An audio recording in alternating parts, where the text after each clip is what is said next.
الحمد لله رب العالمين، أشهد أن لا إله إلا الله وحده لا شريك له، وأشهد أن سيدنا ومولانا محمدًا عبده ورسوله. أما بعد، فأعوذ بالله من الشيطان الرجيم. بسم الله الرحمن الرحيم.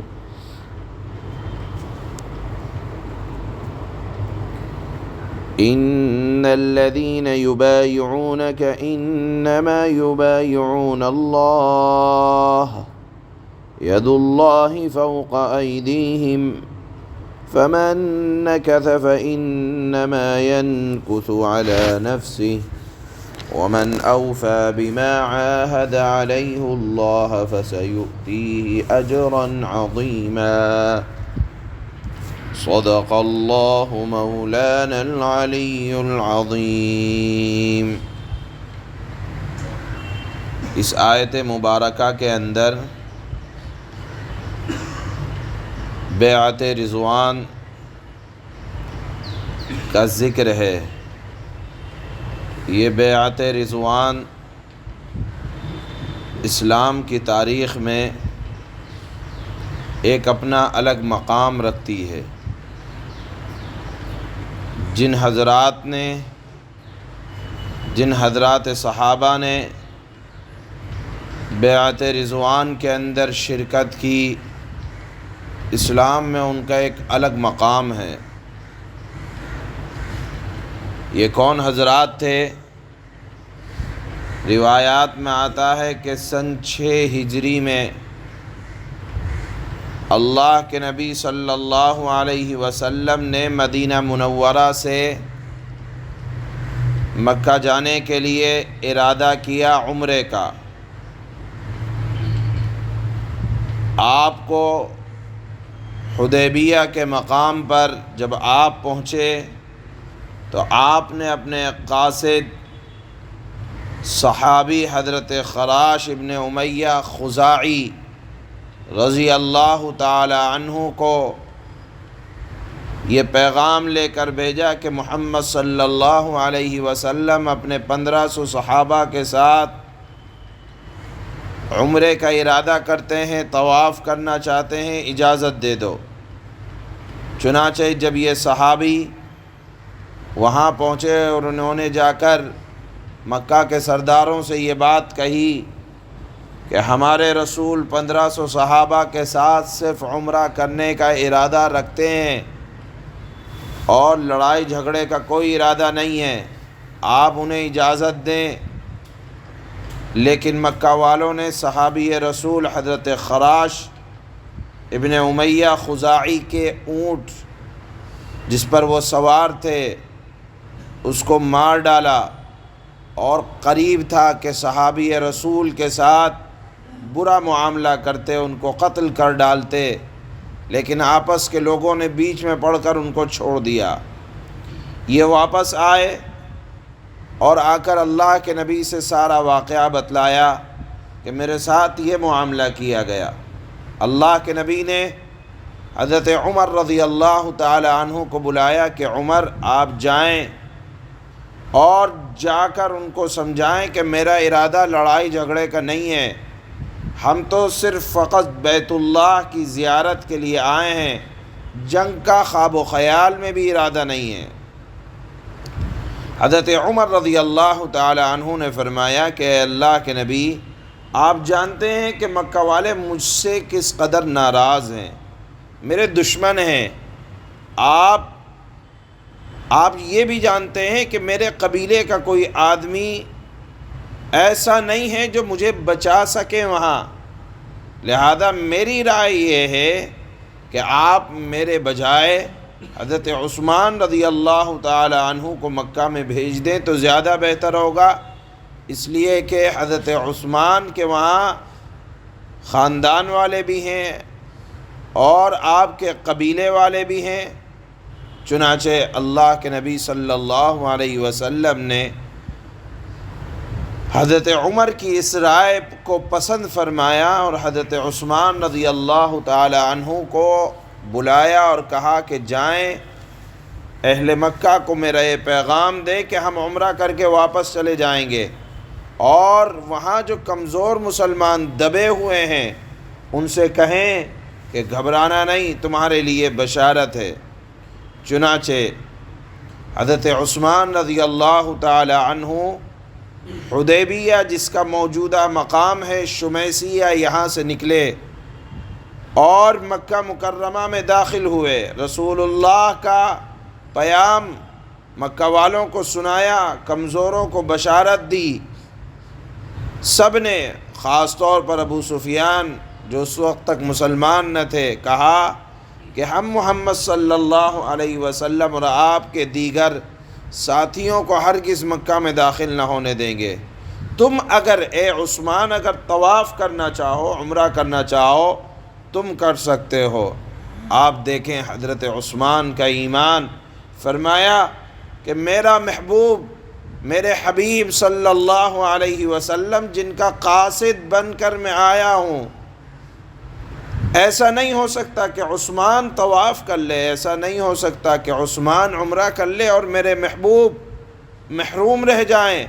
اگر میرے محبوب نہیں کریں گے تو میں بھی طواف نہیں کروں گا، میں بھی عمرہ نہیں کروں گا۔ چنانچہ قریش مکہ نے حضرت عثمان کا جب یہ اصرار دیکھا تو ان کو کہا کہ اچھا ابھی مت جاؤ، کچھ دن رک جاؤ اور پھر بعد میں چلے جانا۔ حضرت عثمان مکہ میں رک گئے۔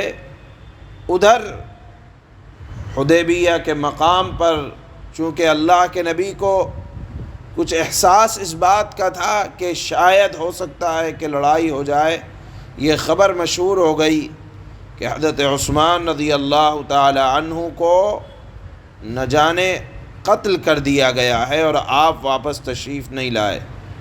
جب یہ خبر مشہور ہوئی تو مسلمانوں کے حالات انتہائی غصے کی کیفیت میں بھر گئے۔ اللہ کے نبی صلی اللہ علیہ وسلم نے ایک درخت کے نیچے بیٹھ کر ان سے بیعت لی۔ کس بات کی بیعت لی؟ کہ جب تک ہم عثمان کی جان کا بدلہ نہیں لے لیں گے، ہم یہاں سے واپس نہیں جائیں گے، ہم راہ فرار اختیار نہیں کریں گے۔ تمام صحابہ اکرام نے آپ کے مبارک ہاتھ پر بیعت لی، اور احادیث میں اس بیعت کو بیعت رضوان کہا جاتا ہے۔ اس کا یہاں آیت میں ذکر ہے، چونکہ یہ بیعت حضرات صحابہ نے اپنی جان کے بارے میں لی تھی کہ ہم اپنی جان دے دیں گے لیکن عثمان غنی رضی اللہ تعالی عنہ کی بیعت لیں گے، کی جان کا بدلہ لیں گے۔ یہاں جب اللہ کے نبی بیعت لے رہے ہیں، آپ کا ایک ہاتھ ہے اور دوسرا ہاتھ خالی ہے۔ آپ نے فرمایا کہ یہ میرا دوسرا ہاتھ عثمان کا ہاتھ ہے، اور آپ نے اپنے ہاتھ کو دوسرے ہاتھ پر رکھتے ہوئے فرمایا کہ عثمان کا ہاتھ بھی بیعت کر رہا ہے۔ یہ صحابہ میں صرف حضرت عثمان غنی رضی اللہ تعالی عنہ کی فضیلت ہے کہ اللہ کے نبی نے اپنے ہاتھ کو حضرت عثمان غنی رضی اللہ تعالی عنہ کا ہاتھ قرار دیا۔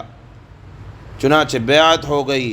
ادھر کفار مکہ کو جب اس بیعت کی خبر ہوئی، انہوں نے کہلا بھیجا کہ ہم نے عثمان کو رشتہ داری کی بنیاد پر روک لیا تھا، وہ قتل نہیں ہوئے ہیں۔ چنانچہ اللہ کے نبی صلی اللہ علیہ وسلم کو جب اس بات کی خبر ملی تو مسلمانوں میں تھوڑا سکون ہوا کہ حضرت عثمان غنی رضی اللہ تعالی عنہ شہید نہیں کیے گئے ہیں۔ چونکہ یہ ایک نازک موڑ پر لی گئی بیعت ہے، اللہ نے فرمایا کہ دیکھو محمد صلی اللہ علیہ وسلم ایسے ہی بیعت نہیں لے رہے ہیں، بلکہ ید اللہ فوق ایدیہم، محمد صلی اللہ علیہ وسلم اور حضرات صحابہ اکرام پر اللہ کا ہاتھ ہے، اللہ کی مہربانی ہے۔ پھر فرمایا فمن نکث فانما ينکث علی نفسی، جو اس عہد کو توڑے گا سو وہ اللہ کے عہد کو توڑے گا۔ یعنی گویا کہ بیعت کرنے کے بعد اللہ کے نبی کا معمول یہ تھا کہ آپ کی بیعت کبھی بیعت جہاد ہوتی تھی، کبھی کسی نیک کام پر ہوا کرتی تھی۔ علماء نے لکھا ہے کہ ہمارے بزرگ اور مشائخ طریقت جن چیزوں پر بیعت لیتے ہیں، اللہ کے نبی صلی اللہ علیہ وسلم بھی خیر کے کاموں پر بیعت لیا کرتے تھے۔ بیعت کا مطلب ہوتا ہے عہد و پیمان، وعدہ کرنا اور اس وعدے کو پورا کرنا۔ دیکھیے ہم نے اور آپ نے کلمہ پڑھا ہے، لا الہ الا اللہ محمد الرسول اللہ۔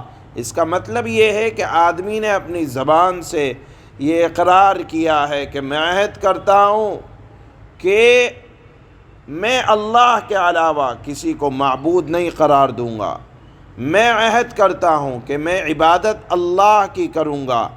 اب اگر کوئی غیر اللہ کی عبادت کرتا ہے، اپنے وعدے پر قائم نہیں رہتا، وہ بھی عہد کو توڑنے والا ہے۔ اللہ نے فرمایا جو بھی عہد کو توڑے گا، وعدہ کیے ہوئے وعدے کو توڑے گا تو نقصان علی نفسی، اپنی جان کا ہے۔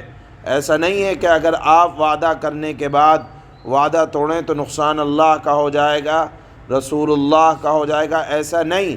وَمَنْ أَوْفَى بِمَا عَاهَدَ عَلَيْهُ اللَّهُ، جو وعدے کو پورا کرے گا فَسَيُؤْتِيهِ أَجْرًا عَظِيمًا، تو عن قریب خدا اس کو بڑا اجر دے گا۔ اسی وجہ سے علماء نے لکھا ہے کہ اگر آدمی کسی شیخ سے بیعت ہے اور اس نے معمولات کچھ بتا رکھے ہیں اور شریعت پر بیعت لے رکھی ہے تو اس کے خلاف نہیں کرنا چاہیے۔ اگر خلاف کریں گے تو نقصان اٹھائیں گے، اور اگر شیخ کے بتائے ہوئے طریقے کے مطابق شریعت پر زندگی گزاریں گے تو فَسَيُؤْتِيهِ أَجْرًا عَظِيمًا، اللہ اس کو بڑا اجر دیں گے، کیونکہ جو وعدے کو پورا کرنے والا ہے اللہ اس کے وعدے کے پورا کرنے کا خیال رکھتے ہیں۔ چنانچہ آج کی اس آیت میں اسی بیعت رضوان کا ذکر ہے۔ جن حضرات صحابہ نے اس میں شرکت فرمائی، وقت بڑا نازک تھا، اپنی جان کی بازی کا سودا کیا اللہ کے نبی کے ہاتھ میں۔ اسلام میں ان کا بڑا مقام ہے، اللہ نے ان کی بڑی عزت افزائی فرمائی ہے۔ اللہ کے نبی بھی حضرات صحابہ کے درمیان جو بیعت رضوان میں شریک تھے ان کا ایک الگ مقام ہوا کرتا تھا۔ چنانچہ اسی بیعت کا آج کی اس آیت میں ذکر ہے۔ اللہ فرماتے ہیں ان الذين يبايعونك انما يبايعون الله، جو لوگ آپ سے بیعت کر رہے ہیں، بیعت کا مطلب عام ہے کہ جو بھی آپ سے وعدہ کر رہے ہیں اس مقام پر تو وہ واقع میں اللہ سے بیعت کر رہے ہیں، اللہ سے وعدہ کر رہے ہیں۔ ید اللہ فوق ایدیہم، خدا کا ہاتھ ان کے ہاتھوں پر ہے، یعنی خدا کی مہربانی ہے پورے صحابہ اکرام کے مجمع پر۔ فمن نکث فإنما ينکث علی نفسہ، پھر جو شخص بھی عہد کو، بیعت کو توڑے گا سو اس کے عہد توڑنے کا وبال اسی پر پڑے گا۔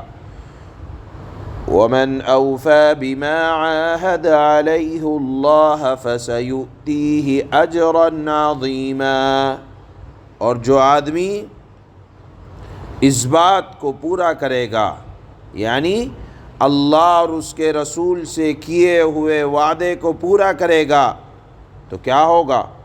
فَسَيُؤْتِيهِ أَجْرًا عَظِيمًا، جو اس وعدے کو پورا کرے گا جس پر خدا سے عہد کیا ہے تو عن قریب خدا اس کو بڑا اجر عطا فرمائیں گے۔